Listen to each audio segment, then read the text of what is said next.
وہ کہتے ہیں کہ اور ہمارے پاکستان میں کہاوت بھی ہے پاکستانی کہ مرد کے دل کا راستہ سب سے کوئک راستہ کہاں سے ہوتا ہے؟ پیٹ سے ہوتا ہے. ٹھیک ہے. ابن قیم رحمہ اللہ سلف ہیں, وہ کہتے ہیں کہ the fastest way to a man's heart is from the eyes. is from the eyes. کیونکہ جو انسان دیکھتا ہے وہی اس کے دل میں جاتا ہے.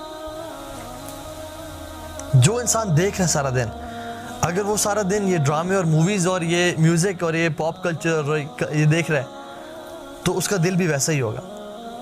اس کا دل بھی ہر بندے کے لیے گرنا تیار ہو جائے گا. لیکن اگر کوئی انسان اپنی نظریں نیچے کر کے رکھتا ہے تو اس کا دل میلا اور غلیظ نہیں ہوگا. اور دل کے بارے میں بڑی امپورٹنٹ بات یاد رکھیں, اللہ کی میں نے کہا کہ اِنَّ فِي الْجَسَدِ مُضْغَةً, کہ بے شک جسم میں ایک لوتھڑا ہے. اذا صلحت صلح الجسد کلہ, اگر یہ ٹھیک ہو گیا تو پورا جسم ٹھیک ہو جائے گا. واذا فسدت فسد الجسد کلہ, اگر یہ خراب ہو گیا تو پورا جسم خراب ہوگا. الا وہی القلب, جان لو کہ وہ دل ہے. یہ اللہ کے نبی نے کہا. اور اس دل کو جو اسی کیفیات کو چینج کرنے والی سب سے بڑی چیز ہے نا, وہ آنکھیں ہیں. اگر یہ آنکھیں وہ چیزیں دیکھ رہی ہیں جو نہیں دیکھنی چاہیے تو دل کی تباہی ہو جائے گی, دل کالا ہو جائے گا اور انسان اتنا گر جائے گا کہ سوچ سے بھی زیادہ وہ شہوات کا جو ہے نا وہ غلام ہو جائے گا. اور وہ اتنا غلام ہو جائے گا کہ قرآن ان کے بارے میں کہتا ہے کہ آپ نے ایسا نہیں دیکھا کسی شخص کو جو کہ افرأیت من اتخذ الہ ہوا, کہ جس نے اپنی خواہشات کو اپنا الہ بنا لیا. الہ کا مطلب جو حکم دے فوراً سے کرتا ہے. تو کبھی کبھی انسان اپنی نظروں کی حفاظت نہیں کرتا اور اتنا زیادہ ان کو پھیلاتا ہے, اتنا زیادہ یہ تلاش میں ہوتا ہے اور اتنا زیادہ یہ گندگی اور غلاظت دیکھ رہا ہوتا ہے کہ وہ دل ہے اس کا یہاں پہ غلیظ ہو جاتا ہے. اور جب دل غلیظ ہو گیا پھر یہ جو ہمارے ہاتھ اور ٹانگ ہے نا, ان کے جو کمانڈ دیتا ہے نا وہ یہاں سے دل دیتا ہے. یہ بات یاد رکھیں, ان کے اپنے اندر کوئی طاقت نہیں ہے. یہ اگر کمانڈ دے گا نا کہ رک جاؤ تو یہ رک جائیں گے. ان کی جو لگام ہے نا وہ اس دل کے ہاتھ میں ہے اور دل افیکٹ ہوتا ہے آنکھوں سے. سو نظریں نیچے, یہ جو ہے نا نظریں نیچے بہت بڑی چیز ہے. اللہ کی میں نے کہا کہ نظریں جو ہے نا شیطان کے تیروں میں ایک تیر ہے جس کے ذریعے شیطان دل پہ حملہ کرتا ہے. اور اس کی بہت ساری احادیث ہیں. ایک شیخ سے پوچھا گیا کہ وَنَا خُلِقَ الْإِنسَانُ ضَعِيفًا, قرآن کی آیت ہے کہ انسان ویک پیدا کیا گیا. تو شیخ سے ایک سوال نے پوچھا کہ شیخ انسان تو ہاتھیوں پہ سوار ہے اور اس نے کیا کیا ڈسکوریز کر لی ہیں اور وہ چاند پہ پہنچ گیا ہے اور اس نے زمین کی گہرائی میں چلا گیا ہے اور پوری دنیا پہ وہ راج کرتا ہے اور تمام جانور اور پہاڑ اس کے نیچے ہیں, تو یہ کیسے بات ہے کہ انسان ضعیف ہے؟ تو شیخ نے بڑا اچھا رپلائی کیا. انہوں نے کہا کہ کیا انسان کے ضعف کے لیے اور اس کی ویکنس کے لیے ہی کافی نہیں ہے کہ جب اس کے سامنے سے ایک عورت گزرتی ہے تو وہ اپنی آنکھیں نیچے نہیں کر سکتا؟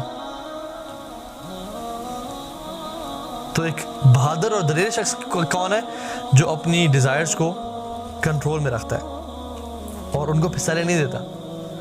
اور یہ ول پاور بہت ڈیپینڈ کرتا ہے. دیکھیں ول پاور کیا ہے؟ ول پاور یہ نہیں ہے کہ کسی کو کہہ دیا نا کہ اللہ حافظ, پھر بار بار مڑ کے دیکھا ہاں کیا حال ہے, کیسی ہیں آپ, آئی مس یو. نہیں, ول پاور کیا ہے کہ جب السلام علیکم کہہ دیا پھر السلام علیکم, اب مڑ کے نہیں دیکھنا, اب آگے چلنا ہے. یہ مردانگی ہے, یہ ول پاور ہے. جن لوگوں میں یہ ول پاور ہوتی ہے نا وہ بڑے تکڑے بہادر لوگ ہوتے ہیں.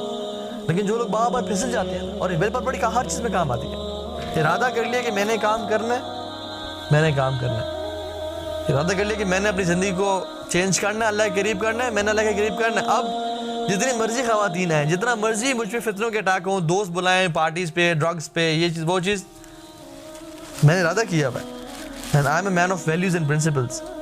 میں اپنی ویلیوز پہ کمپرومائز نہیں کروں گا. یہ جو ہے نا یہ بہت اٹ ٹیکس کریج, ٹھیک ہے. اور یہ ڈیپینڈ کرتا ہے دل. اور جو وہ حدیث ہے نا کہ انسان کے دل کو اللہ تعالیٰ دیکھتے ہیں.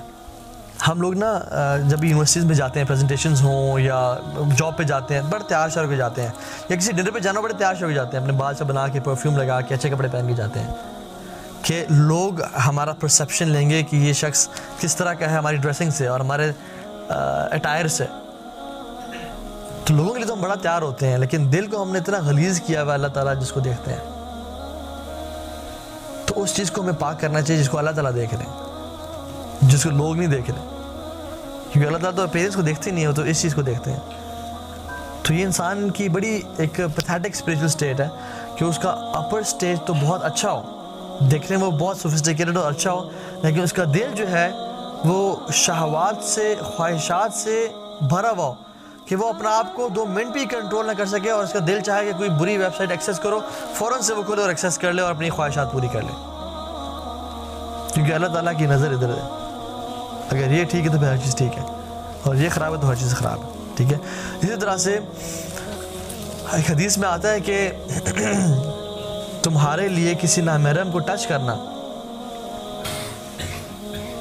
یہ کم برا ہے، اور اس سے زیادہ بلکہ اپنے آپ میں اپنے سر میں کیل ٹھونکنا جو ہے نا وہ کم تکلیف دہ عمل ہے بجائے کسی نامحرم کو ٹچ کرنا اپنے ہاتھوں سے.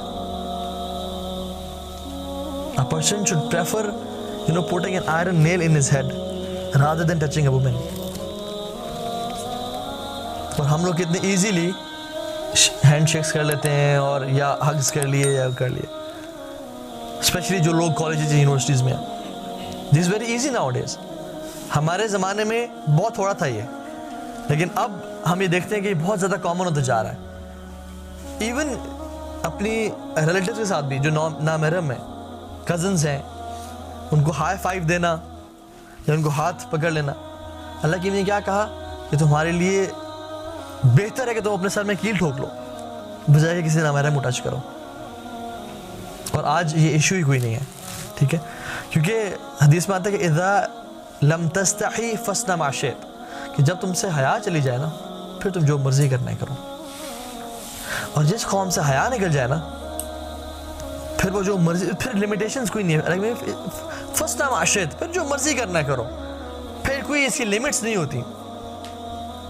اور unfortunately because of many reasons, music, drugs, liberation of women, جو کہ آبجیکٹیفائنگ ہے، لبریشن اصل میں نہیں ہے. بیسکلی ان کو نا ایک آبجیکٹ پورٹری کیا جا رہا ہے ہمارے معاشرے میں. ٹھیک ہے. سو کالڈ فیمنزم کے نام سے. ٹھیک ہے. اتنی زیادہ بے حیائی عام ہوتی جا رہی ہے اور پھیلتی جا رہی ہے کہ ہم سوچ بھی نہیں سکتے. ہم سوچ بھی نہیں سکتے. اور جس کی وجہ سے پوری امت کرپٹ ہو رہی ہے. اور ہم نئے نئے بیماریوں کا نام کرونا وائرس، سبحان اللہ، ہم نے کبھی پہلے سنا تھا؟ یا کیا سائنس نے اتنی ترقی نہیں کی ہوئی تھی کہ اس کو ڈسکور نہیں کیا تھا؟ یہ تو ابھی آیا ہے. حدیث میں آتا ہے کہ جب کسی امت میں، جب کوئی قوم ہو یا امت اپنی برائیوں کو کھلے عام ایڈورٹائز کرنا شروع کر دے، علی اعلان ایڈورٹائز کرنا شروع کر دے، تو جان لو اللہ تعالیٰ اس میں ایسی بیماریاں نازل کریں گے کہ ان سے پہلے ان کے آباء و اجداد نے ان کا نام نہیں سنا ہوگا. یہ اللہ کی حدیث ہے. ما اصابکم من مصیبت فبما کسبت ایدیکم، جو بھی تمہارے آپ پر مصیبت آتی ہے تمہارے ہاتھوں کا نتیجہ ہے. ہم پریشان ہیں کہ ہم پہ ملک کے حالات ٹھیک نہیں ہیں. ہم پریشان ہیں کہ بیماریاں بہت زیادہ آتی جا رہی ہیں. ہاسپٹلس بھرے ہوئے ہیں. اتنے ہاسپٹلس پہلے کبھی نہیں بھرے ہوتے تھے. مطلب جو بھی ہاسپٹل ہے اس کے وارڈز فل ہیں. حیرانی کی بات ہے. اس کی وجہ ہمارے گناہ ہے، اور اسپیشلی حیا کا چلے جانا. الحیا شعبۃ الایمان، حدیث میں آتا ہے حیا جو ہے نا وہ ایمان کا ایک شعبہ، ایک حصہ ہے. اٹس اے پارٹ آف ایمان. اور جب کسی امت سے یہ چلی جائے نا پھر اس امت کی ڈسٹرکشن شروع ہو جاتی ہے. اور کفار کے ساتھ اللہ تعالیٰ کا معاملہ اور ہے. کفار کو اللہ تعالیٰ ڈھیل دیتے ہیں. ذرنی والمکذبین، ان کو ڈھیل دیں. ذرنی ومن خلقت وحیدا، ان کو چھوڑ دیں اور مجھے چھوڑ دیں. ان پہ اللہ تعالیٰ ان کی پکڑ اس دنیا میں نہیں کرتے عام طور پہ. لیکن مسلمانوں کے ساتھ معاملہ اللہ تعالیٰ کا بالکل ڈفرینٹ ہوتا ہے. مسلمانوں کو اللہ تعالیٰ پکڑتے ہیں اس دنیا میں، اس سے پکڑ آتی ہے تاکہ انہیں گناہ اسی دنیا میں معاف ہو. یا پھر وَلَنُذِيقَنَّهُم مِّنَ الْعَذَابِ الْأَدْنَىٰ دُونَ الْعَذَابِ الْأَكْبَرِ لَعَلَّهُمْ يَرْجِعُونَ. ہم لوگوں کو مصیبتیں دیتے ہیں بڑی مصیبت سے پہلے لَعَلَّهُمْ يَرْجِعُونَ، تاکہ ہماری طرف پلٹ آئیں، لوٹ کے آ جائیں. تو مسلمانوں کو اللہ تعالیٰ ڈھیل نہیں دیتے، پکڑتے ہیں. اور کفار کو اللہ تعالیٰ ڈھیل دیتے ہیں کہ ان کو میں ایک ہی دفعہ قیامت میں پکڑوں گا. سو دا پوائنٹ از کہ حیا اپنے اندر سے نہ جانے دیں. اینڈ انفارچونیٹلی بیکاز آف ہمارے دور میں نا، ہمارے یونیورسٹی ٹائم میں یا اس ٹائم میں ہمارے دور میں انسٹاگرام اتنا عام نہیں تھا، نہ ہی واٹس ایپ گروپس اتنے عام تھے. نہیں فیس بک تھوڑا بہت تھا لیکن اتنا یوز میں نہیں تھا. ابھی تو یو ہیو اسنیپ چیٹ, ابھی تو you are sending picture of your every meal to your girlfriend. آپ ابھی کیا کر رہا ہوں, ابھی کیا کر رہا ہوں, ہر چیز اسنیپ ہو رہی ہے, ہر چیز انسٹاگرام ڈی ایم پہ جا رہی ہے. اور حرام کرنے کے اتنے ذرائع آسان کر دیے گئے ہیں. آپ کو پتہ ہے اللہ سبحانہ وتعالیٰ جب کسی قوم کو ٹیسٹ کرنا چاہتے ہیں کہ ان میں سے سچے کون ہیں جھوٹے کون ہیں, تو ایسے کرتے ہیں. سیٹرڈے کو یہودیوں کو منع کیا آپ نے فشنگ نہیں کرنی, اور سیٹرڈے کو ہی فشز زیادہ اوپر آنے شروع ہو جاتی تھیں اور بالکل سامنے آتی تھی. اللہ کی طرف سے ٹیسٹ تھا.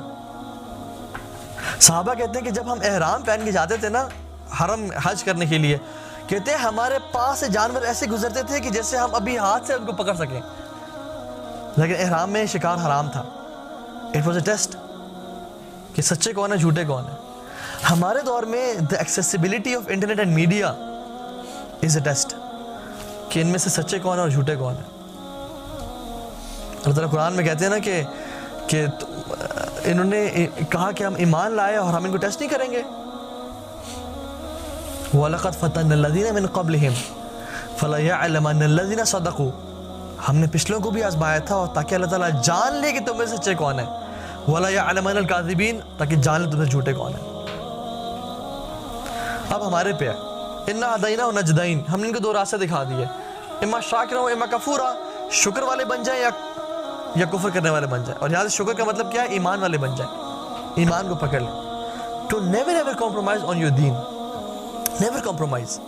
یقین جانے نوجوانوں کے لیے فتنے بہت زیادہ آج کے دور میں.